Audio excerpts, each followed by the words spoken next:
नमस्कार। चलिए आज एक बहुत ही दिलचस्प सवाल पर बात करते हैं।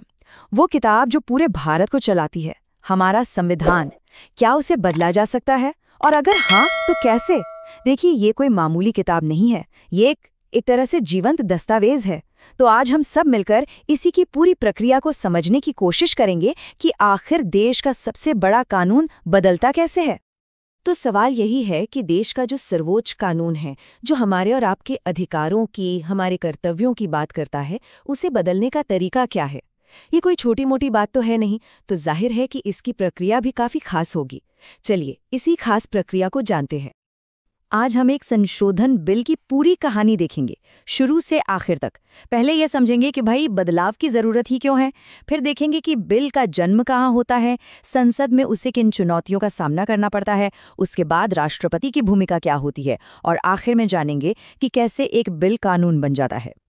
सबसे पहली और बुनियादी बात, संविधान को एक जीवंत दस्तावेज या लिविंग डॉक्यूमेंट क्यों कहते हैं?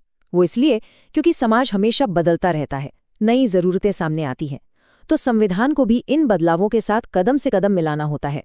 अगर इसमें बदलाव की कोई गुंजाइश ही ना हो तो ये पत्थर की लकीर बन जाएगा, जो वक्त के साथ बेकार हो सकता है।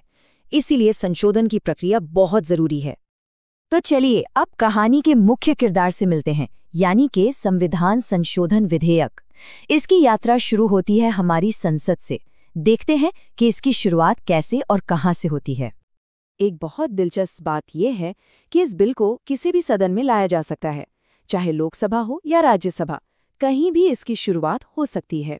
और ज्यादातर मामलों में इसे पेश करने के लिए राष्ट्रपति से पहले इजाजत लेने की भी जरूरत नहीं होती।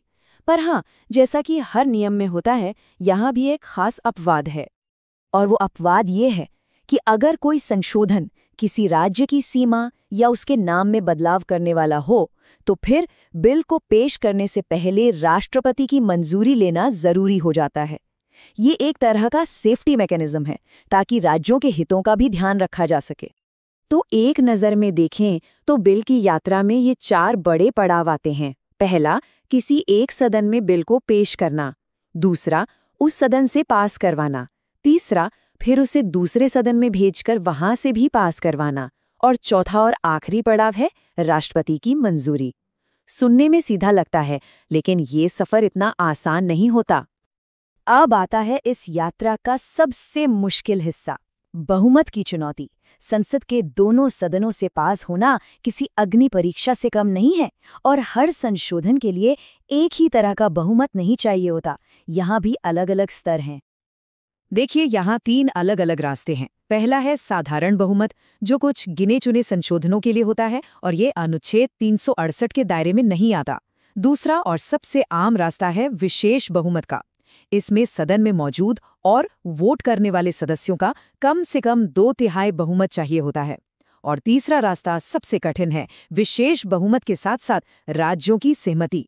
जब कोई बदलाव देश के संघीय ढांचे को प्रभावित करता है, जैसे राष्ट्रपति का चुनाव, तब संसद के विशेष बहुमत के अलावा कम से कम आधे राज्यों की विधानसभाओं से भी उसे पास करवाना जरूरी होता है। अच्छा, अब एक बहुत ही जरूरी सवाल उठता है। मान लीजिए लोकसभा ने बिल पास कर दिया, लेकिन राज्यसभा सहमत नहीं है, तो क्या होगा? क्या दोनों सदनों की एक जॉइंट सिटिंग, एक संयुक्त बैठक होगी, जैसा कि आम बिलों में होता है? नहीं। और यही बात संविधान संशोधन को खास बनाती है। यहाँ कोई जॉइंट सिटिंग का प्रावधान नहीं है। अगर दोनों सदनों में सहमति नहीं बनी, तो वो बिल बस वहीं खत्म हो जाता है, उसकी यात्रा वहीं समाप्त हो जाती है। मान लीजिए कि बिल ने संसद की सारी मुश्किल बाधाएं पार कर लीं।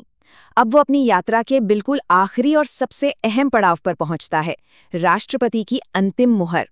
और यहाँ पर कहानी में एक बहुत ही मजेदार मोड़ है, और ये है वो बड़ा ट्विस्ट। आमतौर पर क्या होता है, राष्ट्रपति किसी बिल को दोबारा सोचने के लिए संसद को वापस भेज सकते हैं, लेकिन संविधान संशोधन बिल के मामले में ऐसा बिल्कुल नहीं हो सकता। ये एक ऐसा बिल है जिस पर राष्ट्रपति को अपनी मुहर लगानी ही पड़ती है। उनके पास कोई दूसरा विकल्प नहीं होता। ये संवैधानिक तौर पर अनिवार्य है। तो इस लंबी और मुश्किल यात्रा के बाद हमारा बिल आखिरकार अपनी मंजिल पर पहुंच चुका है। अब बस ये देखना बाकी है कि इस कहानी का अंत सुखद होता है या नहीं। तो अंत में 2 ही बातें हो सकती हैं। अगर बिल को संसद के दोनों सदनों से जरूरी बहुमत मिला और राष्ट्रपति की मोहर भी लग गई तो उसकी यात्रा सफल हुई और वो एक अधिनियम यानी कानून बनकर संविधान का हिस्सा बन जाता है। और अगर वो किसी भी पड़ाव पर, चाहे वो बहुमत हो या कोई और कारण, अटक गया तो उसकी यात्रा वहीं खत्म हो जाती है।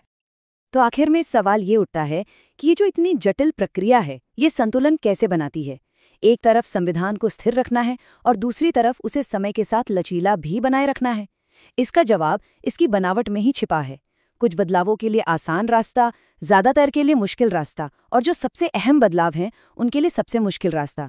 ये जो 3 स्तर की सुरक्षा है, यही पक्का करती है कि हमारा संविधान न तो इतना कठोर हो कि बदल ही ना सके और ना ही इतना लचीला कि कोई भी उसे आसानी से बदल दे।